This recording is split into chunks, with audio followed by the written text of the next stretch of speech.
Good evening. It's December 26, 2023. So we're still in our next series with Tim Mackie called Eat This Book, just because it sounded interesting to me from the beginning. On TheDustyFeet.com, in the Outside the Class section, we have the Eat This Book source video section set up for review. Because the purpose of Outside the Class is for you to listen to the in-class lecture first. That'd be Tim Mackie, for instance. That would be we're going to find those in the source video playlist. Because this way of doing things, you can watch the video before we begin chatting. We still hope to keep these around 15 to 20 minutes or so, because it'll make them easy to catch and easier to catch up on. So we continue our Eat This Book series with God Brings Blessing Out of Curse. This is part 4, Outside the Class, on the Dusty Feet.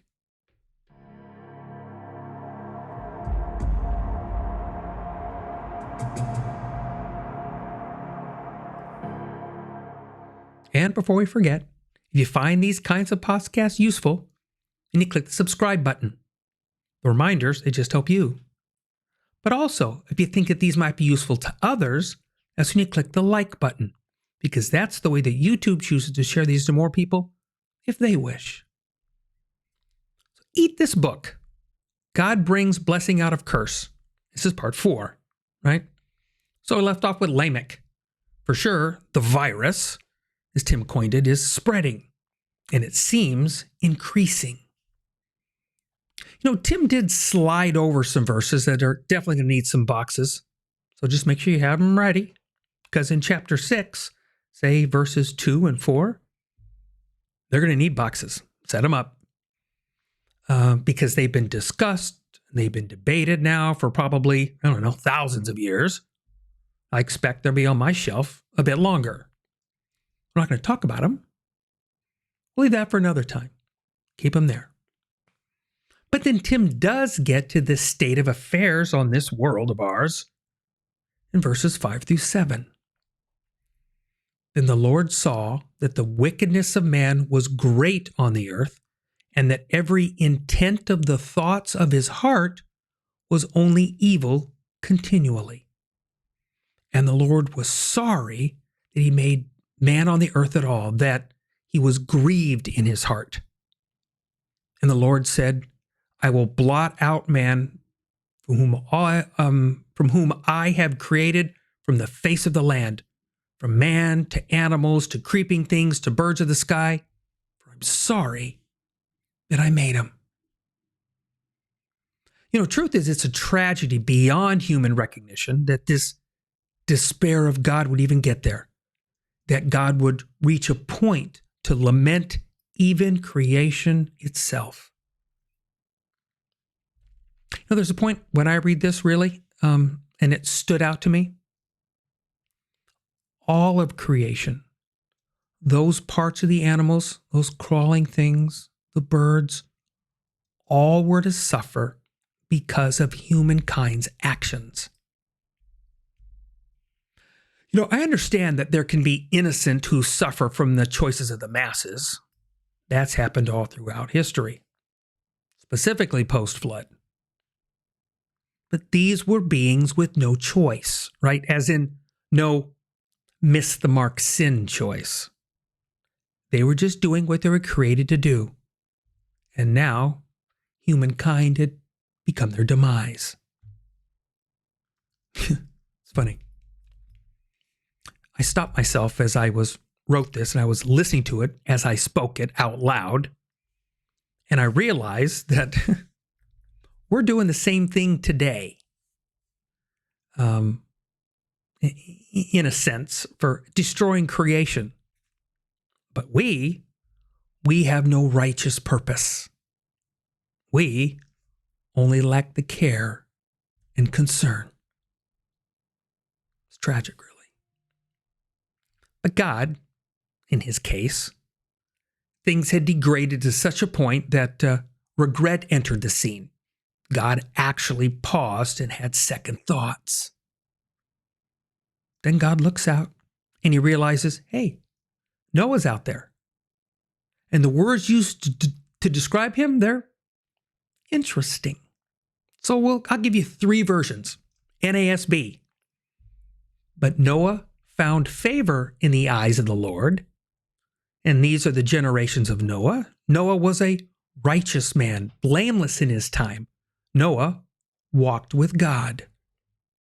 Noah became the father of his three sons, Shem, Ham, and Japheth. So the ISV. And the Lord was pleased with Noah, however, because these are the family records of Noah. Noah was a righteous man, blameless during his times, and Noah communed with God. Noah fathered three sons, Shem, Ham, and Japheth. And good old-fashioned KJV, right? Oh, by the way, this is Genesis 6, 8 through 10. But Noah found grace in the eyes of the Lord. These, the generations of Noah. Noah was a just man, perfect in his generations. He walked with God. And Noah begat three sons, Shem, Ham, and Japheth. Interesting choice of words in there. Yeah, you had favor, pleased, grace. You had blameless, perfect. For me, two that stood out that I enjoyed, walked with and communed. Bottom line from God's POV, we get the final reading, as it were, here. Now the earth was corrupt in the sight of God, and the earth was filled with violence. He looked upon the earth, and behold, it was corrupt, for all flesh had corrupted their way upon the earth. Then God said to Noah, "The end of all flesh has come before me, for the earth is filled with violence because of them. And behold, I'm about to destroy them with the earth." In this story, we very much see the full character of God, full on. We get justice and grace. And really both in miraculous fashion, right? One with a wrathful vengeance that only he can dispense, and the other with the care and concern of a loving father. We have protection, sustenance, we have grace and mercy. Because we start all over again. I still have box questions. Because God could have taken care of Noah and his family, for that matter, right? But he still could give humankind, creation, another Garden of Eden-like choice. Really, start afresh. But God didn't, even knowing what he knows. So that's in a box for me. So we're here at Noah. We're post-flood. And he is the man that only verses before is described as Noah was a righteous man, blameless in his time. Noah walked with God. And then we see a post-flood story of Noah. But in this story, I think we can seem to, anyways, maybe we get a more visual thought in our minds, image of what the restart was like. Because we're eating this book. Yet this is not one of the prettiest nor greatest moments for sure. Because when Noah exits the boat, unlike the questions we had with Cain, all of a sudden we have no more folks. There are no illusions here.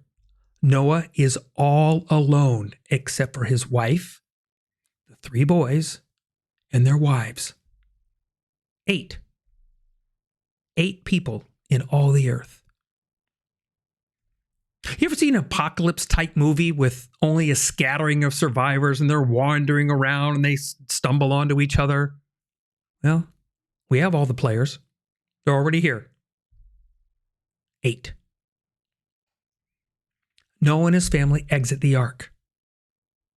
And there is utter devastation around. The world, as he knew it, was gone. It was no more.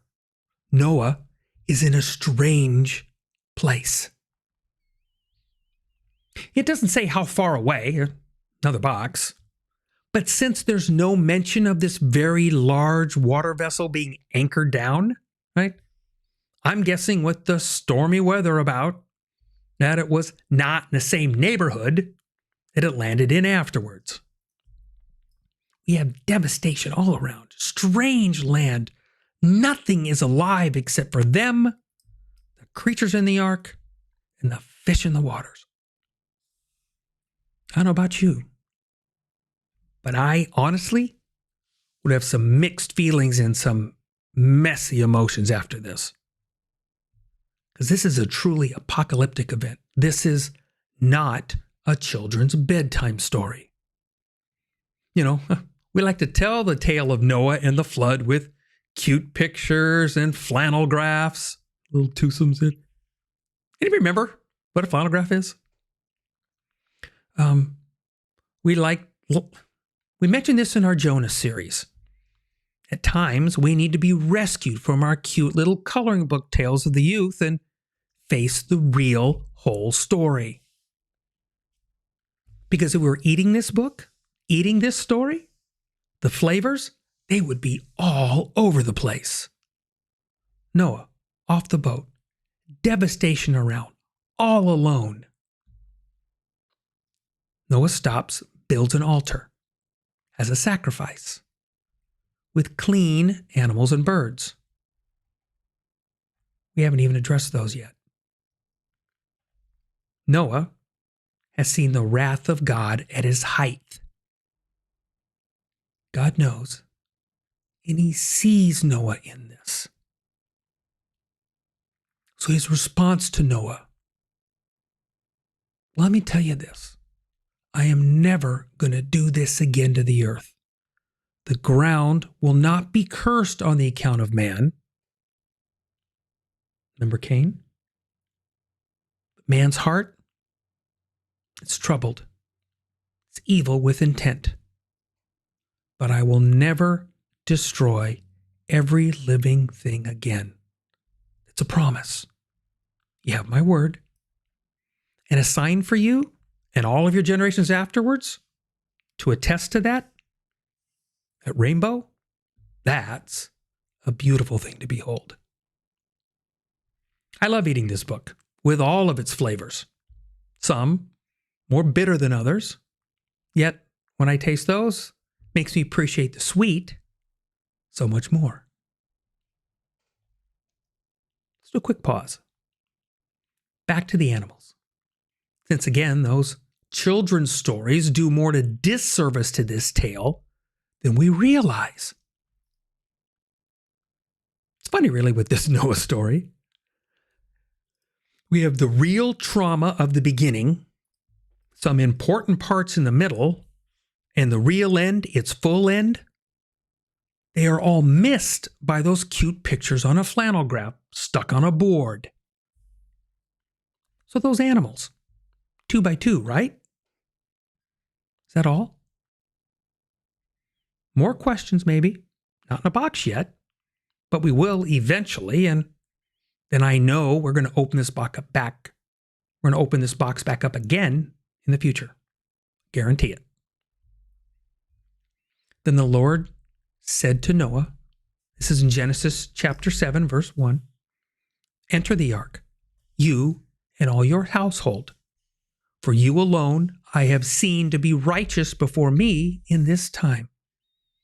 And you shall take with you of every clean animal by sevens, a male and his female, and of the animals that are not clean, 2, a male and a female, but also of the birds of the sky by sevens, male and female, to keep offspring alive on the face of all the earth.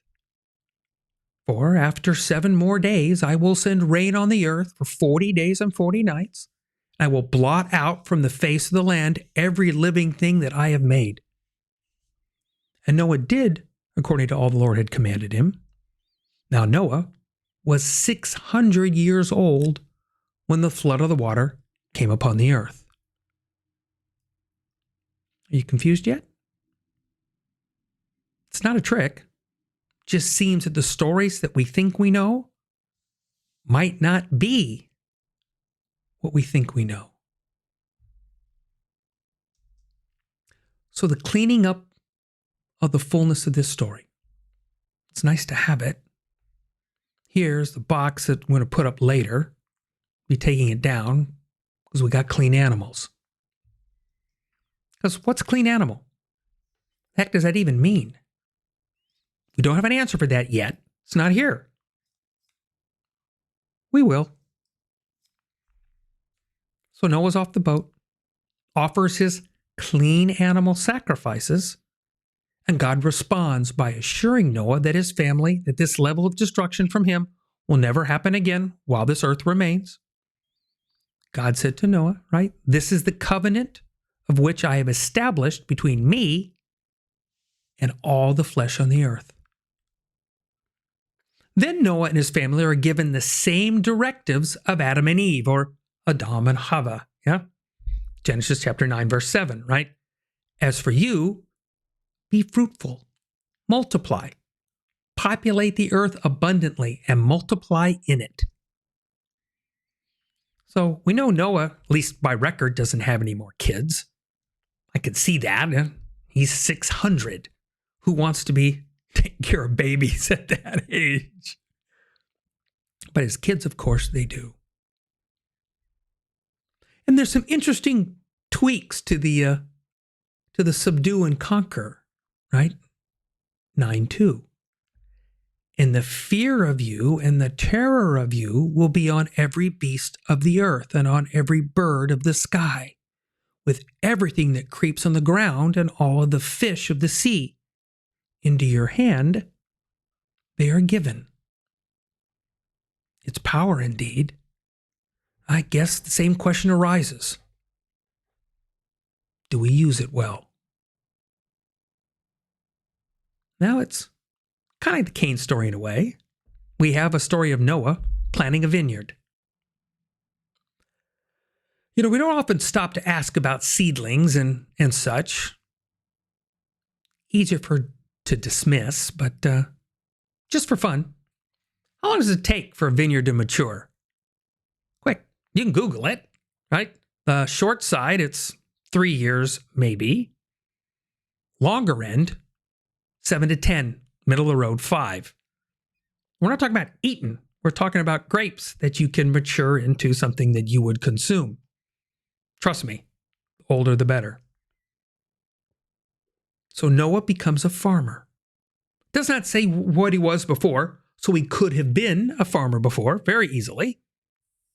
But just notes now that farming in the vineyard have taken up his time. So this drinking of wine event, we know it's years down the road. I wonder what life was like for those years. How did it feel to be there? Still alone, except for your family, as it grows. For those introverts out there, that's just peace and quiet. That's more heaven-like for you, maybe, yeah? But us extroverts, it's probably a little more of a struggle. Those aren't so much more box questions as just what kind of thoughts, yeah. But eating this book, it has a lot more flavors than you might have thought. Because next week, we're going to continue from here with Noah overly enjoying the fruit of the vine and the weird events that follow. With those, I expect even more boxes. So thanks for with us tonight again on another Outside the Class episode of Eat This Book on the Dusty Feet.